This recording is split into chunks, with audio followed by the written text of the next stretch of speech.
होवे या दानवीर होवे, वही माँ की कूख धन्य है। रास्ता बता दिया बेटा, भगवान को प्राप्त करना है तो सबसे पहले जीवन में गुरु बनाना पड़ेगा, क्योंकि बिना गुरु के भगवान की पहचान नहीं हो सकती। गुरु कौन है? जो भगवान से मिला दे, जो भगवान की पहचान करा दे, जो भगवान से मिलने का रास्ता बता दे, सच्चा गुरु वही है। जो हृदय में बसे हुए अज्ञान रूपी अंधकार को दूर करके ज्ञान रूपी परमात्मा से मिला दे, सच्चा गुरु वही है। और एक कब हो सकता है? जब हमारे जीवन में चौथी भक्ति आ जावे। रामचरितमानस में 9 भक्तियों का वर्णन है।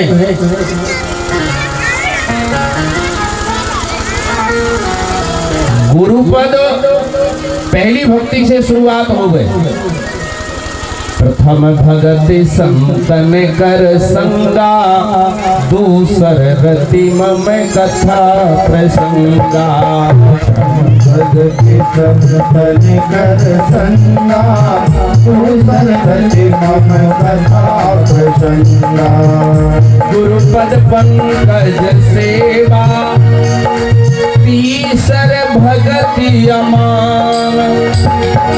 चौथे भगत मम गुण गणे, करहि कपट तज ज्ञान। प्रजाप मम दृढ़ विश्वासा, पंचम भजन सुवेद प्रकाशा। प्रजाप मम दृढ़ विश्वासा, पंचम भजन सुवेद प्रकाशा। प्रजाप मम दृढ़ विश्वासा, पंचम भजन सुवेद प्रकाशा। प्रजापो मम दृढ़ विश्वासा, पंचम भजन सुवेद प्रकाशा। भजन सुवेद प्रकाशा, पंचम भजन गुरुपद पंकज सेवा। तीसरी भक्ति बताई भगवान ने कि जिसे जीव को अपने गुरुदेव के चरणों में सेवा भाव आ जावे, और जिसके जीवन में सेवा भाव आ जाएगा तो उसका प्रसाद क्या मिलेगा? वो जीव अमान बन जाएगा। अमान का मतलब मान रहे, अभिमान को त्याग देगा। और एक कब आएगा? जब गुरुदेव की सेवा करोगे। बिना सेवा के अभिमान दूर नहीं होगा, और अगर सेवा कर दी, अभिमान दूर हो गया, परमात्मा से मिलन जरूर हो जाएगा। और मैंने निवेदन किया, गुरु वही है जो परमात्मा से मिला दे, और शिष्य वही है जो गुरुदेव की निष्कपट निश्चल भाव से सेवा करे। तो समझ लो कि आपको भगवान की कृपा जरूर हो जाएगी। अब आजकल जैसा नहीं, एक गुरु जी ने 2 शिष्य बनाए। सवेरे सवेरे का समय था, हमारे राजभान भैया के भी गुरुजी पधारे, उन्हीं की कृपा से कार्यक्रम हो रहा है, उन्हीं का मार्गदर्शन है। क्यों राजभान भैया? गुरुजी की कृपा है कि नहीं है? आप तो बड़े भाग्यशाली हो, धन्य है आपके भाग्य को कि गुरु का सानिध्य पा करके भगवान की कथा को श्रवण कर रहे, माने भगवत प्राप्ति का मार्ग बता दिया गुरुजी ने। एक गुरुजी ने 2 शिष्य बनाए। अब शिष्य तो बना लिए, लेकिन दोनों कैसे? आलसी। सवेरे सवेरे का समय था, बढ़िया ठाकुर जी का पूजन हो रहा था। गुरुजी ने कहा, बेटा एक काम करो, ठाकुर जी का पूजा तो हो गया, अब बढ़िया प्रसादी बनाना है, जाओ कंडे ले आओ। कंडे लकड़ी, दोनों आलसी थे। कहने लगे, गुरुजी अभी हमने नहाया नहीं है, एक काम करो, अगर कंडे लकड़ी लाएंगे तो वे अपवित्र रहेंगे, आप ही ले आओ। अब गुरुजी ने कहा भोग तो बना नहीं है। गुरुजी लकड़ी कंडा ले आए, बढ़िया प्रसादी टक्कड़ बना ली और प्रसादी टक्कड़ बना करके जैसे ही रखी, कहने लगे बेटा अब एक काम करो, तुलसी दल ले आओ, ठाकुर जी को भोग लगावे। अब दोनों चेलों ने सोची कि हमको तुलसी दल लेने जाना पड़ेगा।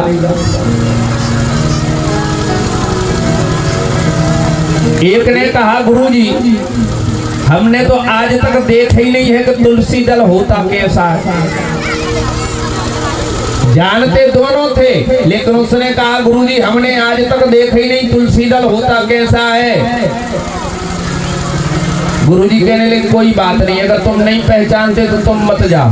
दूसरे ने सोचा कि अब तो फंस गए, इसने तो मना कर दी, इसका तो काम पूरा हो गया। दूसरा कहने लगा रे तुम तुलसी दल नहीं जानते, जो इतने बड़े बड़े केरा जैसे पत्ता होते हैं, इतना बड़ा बड़ा पत्ता होता तुलसी का। गुरुजी कहने अरे राम राम, ये और गए बीते हैं। अब गुरुजी भी कोई कम नहीं थे। गुरुजी ने कहा बेटा आज तुम्हें हम तुलसी दल पहचान करवाते हैं, चलो। गुरुजी बैठे थे तखत पर, दोनों शिष्यों से कहा चलो तखत उठाओ। अब दोनों के कंधों पर रखवाया गुरुजी ने तखत और बगीचा में ले गए। एक एक पेड़ को चिनवाते गए, देखो ये महुआ का पेड़ है, ये आम का पेड़ है, ये जामुन का पेड़ है, ये केर का पेड़ है। अब बेचारे तखत रखे और उसी पे गुरुजी विराजमान, पसीना पसीना हो गए। और जब करीब आध घंटा सारे बगीचे में घुमा दिया, गुरुजी अब तो बता दो, अब तो प्राणी निकल रहे हैं। गुरुजी फिर ले गए तुलसी के पेड़ के नीचे, कहने लगे देखो ये है तुलसी का पत्ता, अब तो नहीं भूलोगे। कहने लगे गुरुजी क्षमा चाहते, अब तो जिंदगी में नहीं भूलेंगे कि तुलसी होती कैसी है। अगर मन में सेवा भाव नहीं है गुरु के प्रति तो कल्याण होने वाला नहीं है। क्यों? क्योंकि जब सेवा करोगे तो हृदय का अहंकार दूर होगा, अमान बन जाओगे, और जब अमान बन जाओगे, अहंकार दूर हो जाएगा तो भगवत कृपा हो जाएगी। माता ने कहा बेटा अगर तुम प्रभु को पाना चाहते हो तो जीवन में गुरु की आवश्यकता पड़ेगी। क्योंकि गोस्वामी बाबा ने वर्णन किया है कि बिना गुरु के ज्ञान नहीं हो सकता है और बिना ज्ञान के भगवत प्राप्ति नहीं हो सकती है। बिनु गुरु भवो निधि तरय न कोई, बिनु गुरु भवो निधि तरय न कोई, जो बिरंचे संकर समय होई, जो बिरंचे संकर समय होई। बिनु गुरु भवो निधि तरय न कोई, गुरु भवो निधि तरय न कोई, जय शंकर समय होई, जो बिरंचे संकर समय होई, जो बिरंचे संकर समय होई, जो बिरंचे संकर समय होई। वृंदावन बिहारी लाल की। 5 वर्ष की अवस्था ध्रुव जी की गुरु की खोज में निकल पड़ी और सीधे कहाँ पहुंचे? मधुपुरी। मधुपुरी में गए और प्यारे ये भगवान का सत संकल्प है, कोई भी जीव परमात्मा की खोज में जब एक कदम बढ़ाता है, भगवान उससे मिलने के लिए 60 कदम दौड़ करके आते हैं। भगवान ने ही देवर्षि नारद को गुरु के रूप में भेज दिया और जब गुरुदेव नारद जी का मिलन हुआ ध्रुव जी के लिए, ध्रुव जी को देखा नारद जी ने, अरे बेटा इतनी छोटी सी अवस्था, इतने घनघोर वन में तू कहाँ भटक रहा है? अरे तू तो देखने में राजा का राजकुमार है, चल। क्या हुआ? ध्रुव जी तो प्रतिज्ञा करके आए थे, नहीं नहीं गुरुदेव आप बहुत अच्छे भगवान की कृपा से मिले हैं, मैं तो परमात्मा की प्राप्ति करना चाहता हूं, मुझे मार्ग बताइए, मुझे रास्ता बताइए। खूब समझाया, लेकिन ध्रुव, ध्रुव का मतलब होता है अटल, जो अपनी बात से ना टले, उसका नाम अटल, और उसी को कहा गया है ध्रुव। प्रतिज्ञा करके आया हूं महाराज, मैं बिना भगवान का साक्षात्कार किए बिना वापस नहीं जाऊंगा। गुरुदेव ने जब देख लिया, बालक के मन में दृढ़ संकल्प है, द्वादशाक्षर मंत्र का उपदेश दे दिया, बेटा इस मंत्र का जाप करना, इसी से तुम्हें परमात्मा की प्राप्ति हो जाएगी। ओम नमो भगवते वासुदेवाय, ओम नमो भगवते वासुदेवाय, ओम नमो भगवते वासुदेवाय, ओम नमो भगवते वासुदेवाय, भगवते वासुदेवाय, ओम नमो भगवते वासुदेवाय।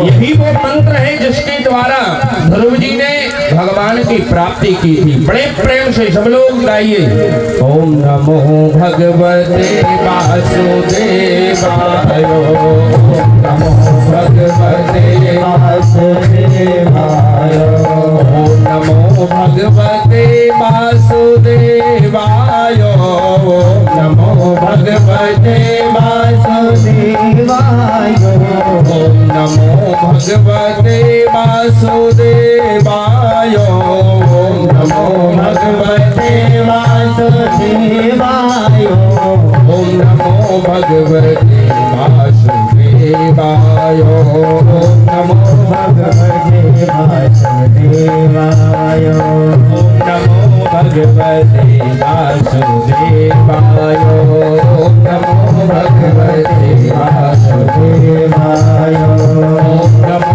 भगवते वासुदेवाय।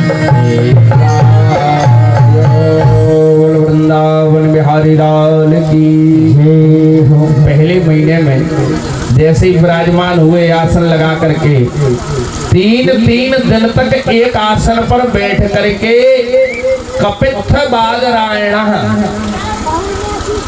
बेर और कपित्थ माने कैथा, खा करके वो भी 3 दिन के बाद 3 दिन तक एक आसन पर विराजे हैं। और जैसे ही भूख लगती, ज्यादा भूख सताती है, और प्यारे यही हमारे जीवन की साधना है। जिसको ज्यादा भूख लगेगी, जिसको ज्यादा नींद आएगी, वो कभी भगवान के मार्ग पर नहीं चल सकता। अति का भला न बोलना, हद से ज्यादा अगर कोई बक बक बक बक करे तो समझ ले इसका जीवन निरर्थक ही है। अति का भला न बोलना, अति की भली न भूख, अति का भला न बरसना,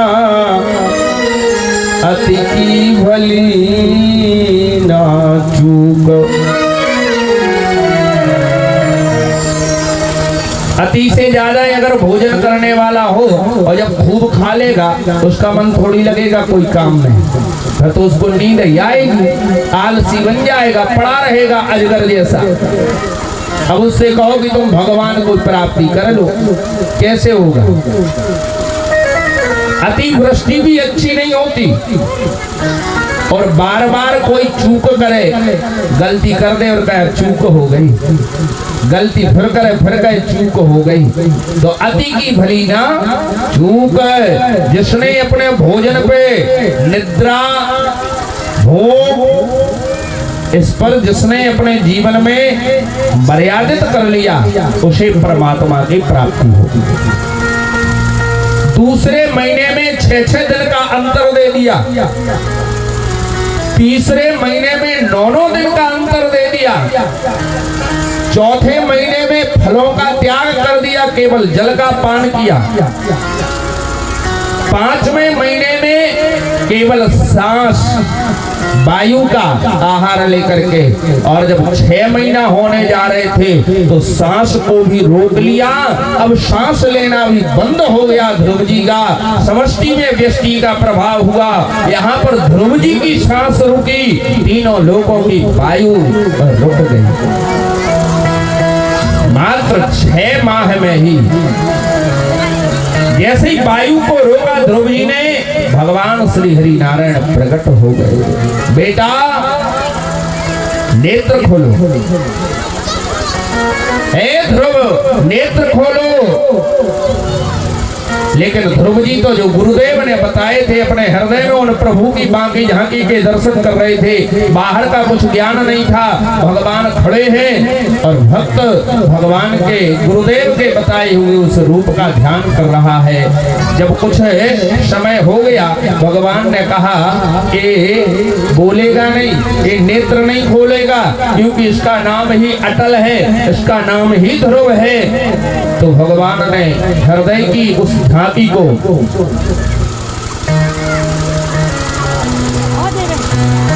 अलक्षित कर दिया, और जैसे ही अलक्षित कर दिया तुरंत ही झटपटा गए ध्रुव जी और नेत्र खोले तो वही चतुर्भुजी नारायण सामने खड़े हुए।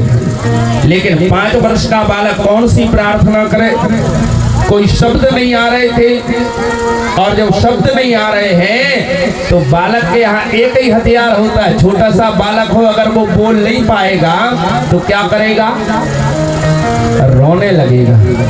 और जैसे ही अपने दोनों आंखों से अश्रुधारा भगवान के चरणार बिंदों में गिरी, भगवान ने तुरंत ही अपना कर कमल जिस हाथ में शंख लिए हुए थे प्रभु, जैसे ही स्पर्श कराया और भगवान की जिस जीव पर कृपा हो जाती है, मूकम करोति वाचालम,